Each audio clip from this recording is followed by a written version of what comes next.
Welcome to Indian astro science. Indian astro science में आप सभी का स्वागत है। हेलो दोस्तों, स्वागत है आप सभी का इंडियन एस्ट्रो साइंस में।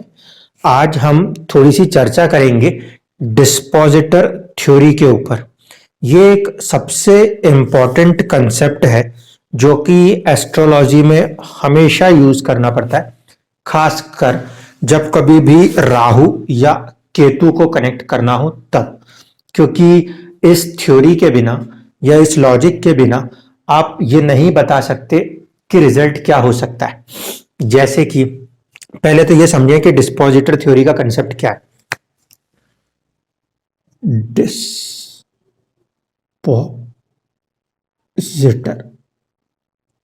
थ्योरी, रियल लाइफ एग्जांपल को लेके चलते हैं। ये एक मकान है, ठीक है। कोई सा भी ग्रह, मान लीजिए ए, ये इसका मकान का मालिक है, ठीक है, यानी कि उस राशि का स्वामी है। इसके अंदर कोई दूसरा ग्रह आके बैठ जाता है। इसका मालिक कौन है? इसका मालिक कोई भी ए है। इसके अंदर कोई भी ग्रह आके बैठ जाता है, मान लीजिए बी आ गया, एक ही ले लेते हैं अभी। अब ये बी जो है, ये इसका खुद का घर तो है नहीं, ये इसमें आके बैठा हुआ है। तो ये किस तरीके से काम करेगा? ये काम करेगा किराएदार के तरीके से, ठीक है ना। ये किराएदार है। इस हिसाब से हम देखें तो ये किराया उठा के किसको देगा? ए को देगा। जो कुछ भी अर्निंग्स होंगी ए की लीगली, बी जो कुछ भी अपनी एनर्जी, जो कुछ भी अपने साथ लेकर आया है, वो उठाकर ए को देगा। ए उस रिजल्ट को यूज करने के लिए या उसके रिजल्ट्स को इस्तेमाल करने के लिए कहीं ना कहीं फ्री होगा। कैसे? मान लीजिए इसने इसको करेंसी नोट्स दे दिए, रुपए नोट दे दिए, तो फिर यही कहीं ना कहीं रुपए को यूज करेगा। अब ये किराएदार ने इसको करेंसी में नहीं देकर कोई फल दे दिया, सब्जी दे दी, तो ये सब्जी के तौर पे यूज करेगा। तो जो कुछ भी कोई एक पर्टिकुलर किराएदार एक मकान मालिक को देता है, तो वही चीज उसी तरीके से वो यूटिलाइज कर लेता है। इसी कंसेप्ट को एस्ट्रोलॉजी में कहा जाता है डिस्पोजिटर थ्योरी, ठीक है। इससे आसान तरीके से इसको नहीं बता सकता था। अब इसको जरा कुछ कुंडली के अंदर भी लगा के बताऊंगा। एक बार इसको ग्रह की सिचुएशन से बता देता हूं पहले। फिर एक सवाल आया था कि हमारी ऐसी कुछ दशाएं चली और हम एक चेक बाउंस के केस में फंस गए, तो उस कुंडली का भी थोड़ा सा पार्ट एनालिसिस करके बताऊंगा। ये कोई सी भी एक राशि है, ठीक है। मान लीजिए ये राशि के स्वामी हो जाए, यहां पे आपको लिखा हुआ दिख जाए, फॉर एग्जाम्पल 3 नंबर लिख देते, मन मर्जी कुछ भी। यहां पे हमने बिठा दिया केतु को, केतु ऐसा दिख जाए या ऐसा दिख जाए, ठीक है। अब क्या होगा? केतु इंडिविजुअली क्या दे सकता है? क्योंकि केतु जो है वो किसी भी राशि का स्वामी नहीं है, ठीक है। वो इंडिविजुअली क्या दे सकता है? वो दे सकता है त्याग, सेपरेशन, ठीक है। तो मान लीजिए 3 नंबर की राशि में केतु बैठे हुए, ऐसी परिस्थिति में जो 3 नंबर का मालिक है मिथुन राशि, उसके स्वामी कौन होते हैं? उसके स्वामी होते हैं बुध देव, मर्क्यूरी, बुध। तो अब जो बुध है उसके पास इंटरनली इसकी एनर्जी मौजूद है, यानी कि बुध की जब भी दशा या अंतरदशा चलेगी, वो जब भी किसी चीज को खर्चने पे जाएगा तो वो इसकी एक एनर्जी को अपने साथ लेके चल रहा होगा, ठीक है। कई बार आप ऐसा देखोगे, आपकी बुध की दशा या अंतरदशा चल रही है तो चीजें आपके हाथ से छूट रही हैं, दूर जा रही हैं, त्याग हो रहा है, सेपरेशन हो रहा है। क्यों? क्योंकि सेपरेशन वाली एनर्जी इस ग्रह ने उस राशि में डाली है, और उस राशि में डालने के बाद वो जो ग्रह जब अपनी दशा अंतरदशा में चलता है तो वो उसी चीज को खर्च कर रहा होता है। तो ऐसे में बुध की दशा 3 नंबर की राशि में केतु के होने के कारण या 6 नंबर की राशि में केतु के होने के कारण बुध की अगर दशा अंतरदशा चलेगी तो उस समय चीजें क्या होंगी? सेपरेट होंगी, त्याग हो रहा होगा। दूर जा रहे होंगे। इसी में मान लीजिए कि ये ना बैठ के राहु बैठा दे 3 नंबर या 6 नंबर, कोई सी भी राशि ले लीजिए, वहां पे सपोज राहु बैठ जाए, तो राहु बैठेंगे तो उस कंडीशन में क्या होगा, राहु का नेचर क्या है वो कनेक्ट होगा। राहु का नेचर भी है तो सेपरेशन, लेकिन राहु चीजों को क्या करता है, बढ़ा के दे देता है। तो ऐसी परिस्थिति में राहु कहीं ना कहीं अगर अपनी दशा में आता है तो वो इस हाउस का प्लस उस हाउस के स्वामी के नेचर के हिसाब से रिजल्ट करता है। राहु की जब दशा आएगी तो राहु इस भाव के स्वामी और ये जो भी भाव है उसके तहत रिजल्ट कर देगा, वो कुछ नहीं सोचेगा। लेकिन जब बुध की दशा आई 3 नंबर में बैठने के कारण या 6 नंबर में बैठने के कारण, जब बुध की दशा आएगी तो यही रिजल्ट बुध के अंदर भी देखने को मिलेंगे, लेकिन इस बार रिजल्ट सेपरेशन से ज्यादा क्या होंगे, अचानक होंगे, सडन होंगे, अनएक्सपेक्टेड होंगे, क्योंकि वो टर्म हम यूज करते हैं राहु के साथ। अचानक से रिजल्ट आ रहा है, बहुत ही सडनली रिजल्ट आ रहा है। किसकी दशा में आएगा, हम सोचते हैं कि सिर्फ राहु की दशा में आएगा, ऐसा नहीं है। राहु ये नेचर रखता है अचानक वाला, तो वो जिस राशि में बैठ जाएगा उसका वो नेचर उस राशि के स्वामी के साथ भी कनेक्ट हो जाएगा। तो ऐसी परिस्थिति में आप देखोगे कि जैसे ही बुध की दशा चली, राहु अगर वहां बैठा है 3 नंबर या 6 नंबर में, तो बहुत अचानक से काम हो रहे हैं जो आपने सोचे भी ना हो, अच्छे भी हो सकते हैं, बुरे भी हो सकते हैं, वो भाव बताएगा। ठीक है, तो ये चीज यहां पे काम करती है। ये मैंने राहु केतु से जोड़ दी। अब इसी को थोड़ा सा 1-2 प्लैनेट्स के साथ जोड़ता हूं, फिर चार्ट्स को डेवलप करके दिखाता हूं कि कैसे उसमें काम कर रहा था ये। मान लीजिए ये राशि है शनि की राशि, मान लेते हैं 11 नंबर।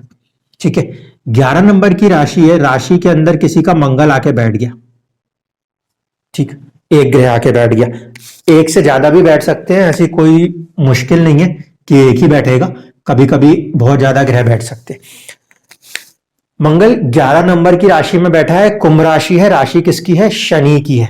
ठीक, तो अगर ये शनि की राशि है तो मंगल का जो स्वभाव है, जल्दबाज होना, एग्रेशन होना, कहीं ना कहीं एक हीट एनर्जी का होना, ये किसको ट्रांसफर हो रही है, ये शनि की राशि के थ्रू शनि को ट्रांसफर हो रही है। ऐसी परिस्थिति में मंगल जिन भी भाव का स्वामी होगा, मंगल जिन भी भाव का स्वामी होगा, उनके रिजल्ट्स शनि की महादशा, अंतरदशा या प्रत्यंतर दशाओं में भी देखने को मिल सकते हैं।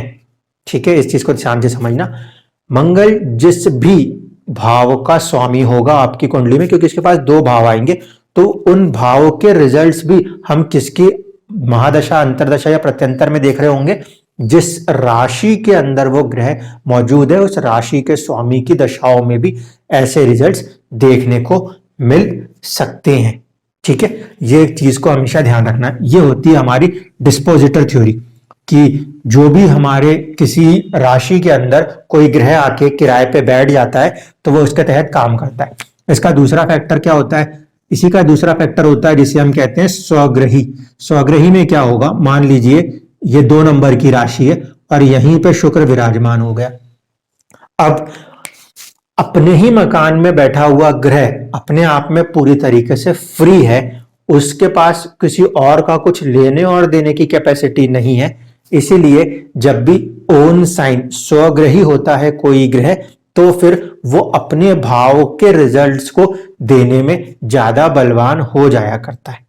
ठीक है, इस लॉजिक को लगाते समय ध्यान ये रखना होता है कि वक्री होगा तो एक घर पीछे के रिजल्ट्स को भी देखना होता है, क्योंकि उस समय प्लेनेट की जो मूवमेंट है, मोशन है, वो ज्यादा थी। वो एक्चुअल था पीछे, लेकिन हमें नजर आ रहा था आगे, इसलिए वक्री होगा तो एक घर पीछे पे जाएगा। अगर वक्री नहीं है और अपनी ही राशि में बैठा है तो आपको उसी राशि के रिजल्ट्स को और उस भाव के रिजल्ट्स को देने में वो सक्षम है। इस ग्रह की दूसरी राशि 7 नंबर की राशि के अंदर अगर कोई ग्रह मौजूद नहीं है, तब यह ग्रह इंडिपेंडेंट तौर पे रिजल्ट करेगा। अन्यथा कोई भी ग्रह इंडिपेंडेंट रिजल्ट नहीं कर पाता अगर उसकी किसी भी एक राशि में कोई ग्रह मौजूद हो जाए तब। अब एक कुंडली लेते हैं जिसमें कि एक सवाल आया कि आखिरकार चेक बाउंस हुआ और सारी चीजें हुई, तो वो जो कुंडली थी, उस कुंडली में 8th हाउस में राहु विराजमान, यहां पे था 4 नंबर, यहां पे राहु बैठे हुए, यह है 5 नंबर, यहां पे मौजूद है चंद्रमा, और यहां पे 5 6 7 6 7 8 और ये 9, यहां पे मौजूद है सूर्य। ठीक है, दशा जो चल रही थी, दशा चल रही थी राहु की महादशा में, चंद्रमा की अंतरदशा थी, और प्रत्यंतर में आते आते जहां तक के सूर्य आ गया था। अब जातक का कहना है कि इस दरमियान मैंने किसी को चेक दिया, वो चेक हो गया बाउंस, और मुझे होना पड़ गया पूरे सबके सामने शर्मिंदा, और यहां तक की बात कोर्ट कचहरी, अरेस्ट वरेस्ट, सारी परेशानियां आ गई। ये पीरियड ऐसा क्यों गया? ठीक है, इसका जवाब आप समझिए।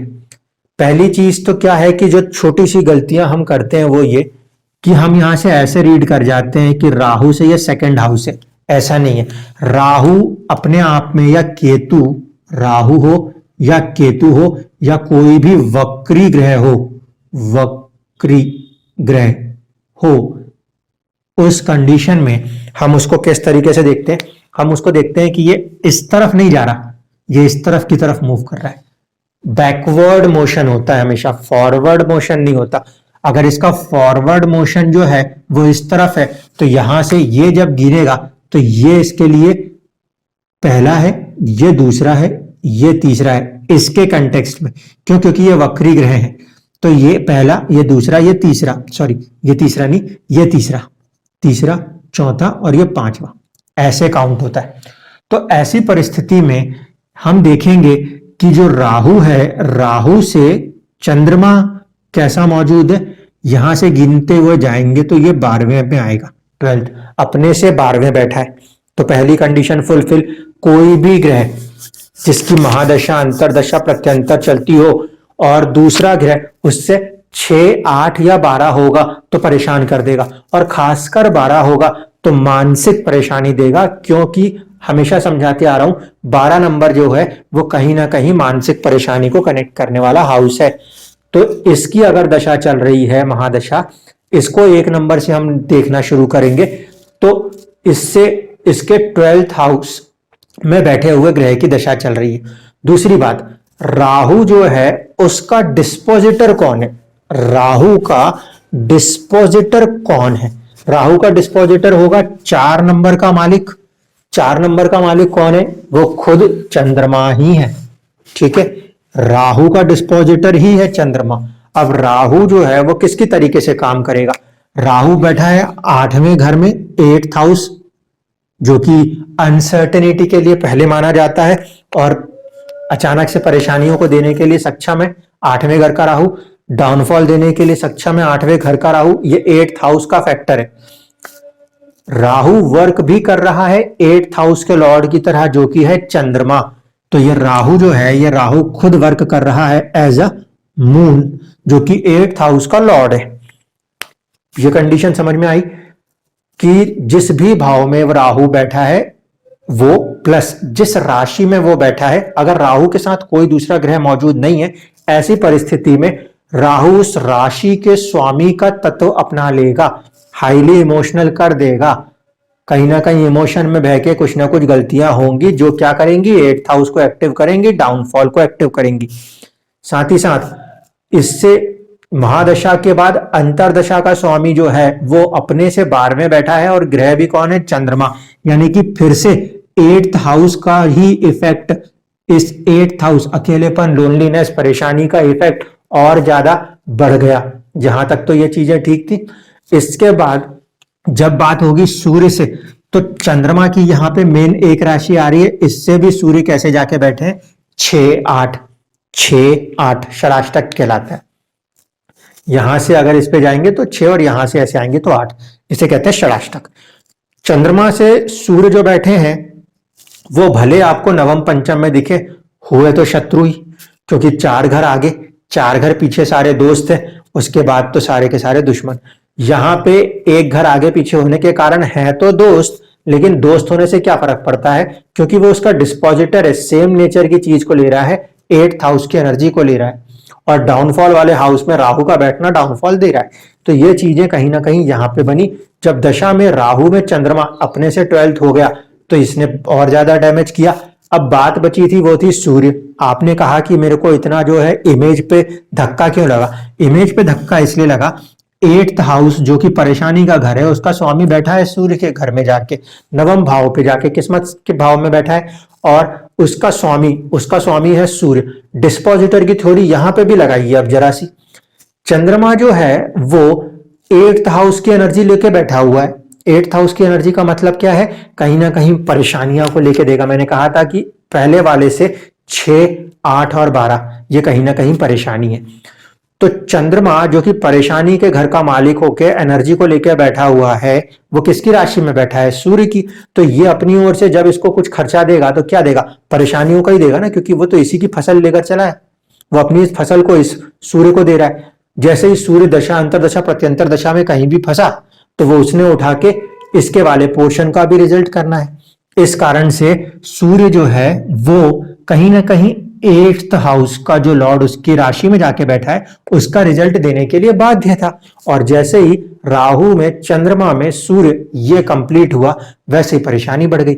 यही चीज आपको इसके पहले भी थोड़ी सी देखने को मिल सकती थी। वो होती कौन से पीरियड में, राहु में, सूर्य में, चंद्रमा। लेकिन ऐसी कंडीशन में क्या होता है कि ये जो है सबसे ज्यादा स्ट्रांग, क्योंकि ये ड्राइवर है। इसके बाद अंतरदशा जो होती है वो स्ट्रांग होती है, उससे कम होती है प्रत्यंतर दशा, क्योंकि ये कम समय तक चलती है, ये ज्यादा समय तक चलती है। ज्यादा समय तक के लिए सूर्य जो था वो 5th नंबर का साइन और 9th हाउस का लॉर्ड था। उसके अंदर एक छोटी सी दशा चंद्रमा की रही, यहां पे आपको बहुत ज्यादा एकदम से नजर ना आया हो, लेकिन जब इसकी दशा, ये लंबी दशा पड़ गई और इसके अंदर ये आ गया तो वो एक झटके में काम कर गया।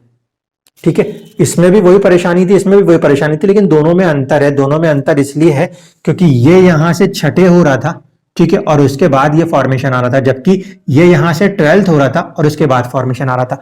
इस वाले में हम कहेंगे कि राहु में सूर्य चले तो थोड़ी सी हेल्थ इश्यूज कर सकता है, लेकिन राहु में चंद्रमा आ गया तो अपने से 12th होने के कारण मानसिक कष्ट लेकर आएगा। और जहां कहीं पे भी 8th हाउस का डिपॉजिटर बैठा है, वो वाला पर्टिकुलर जो लॉर्ड है उस राशि का, जहां कहीं पे भी 8th हाउस या 12th हाउस के डिस्पोजिटर बैठे हैं, वो अपनी दशा अंतरदशा में परेशानी लेकर आ जाएंगे। इस चीज को हमेशा समझना होगा। ये बहुत ही इंपॉर्टेंट और क्रूशियल कंसेप्ट है जो कि प्रिडिक्शन के समय लगाना पड़ता है। इसी का जो मॉडिफिकेशन है या इसका जो सबसे क्रूशियल वर्जन है उसे कहते हैं राशि परिवर्तन योग। उसको मैं कल की वीडियो में आपको समझाऊंगा। आप लोग चाहें तो चैनल को लाइक, सब्सक्राइब कर सकते हैं ताकि आप तक जल्दी से जल्दी जो भी वीडियोस हैं वो पहुंच जाया करें। धन्यवाद।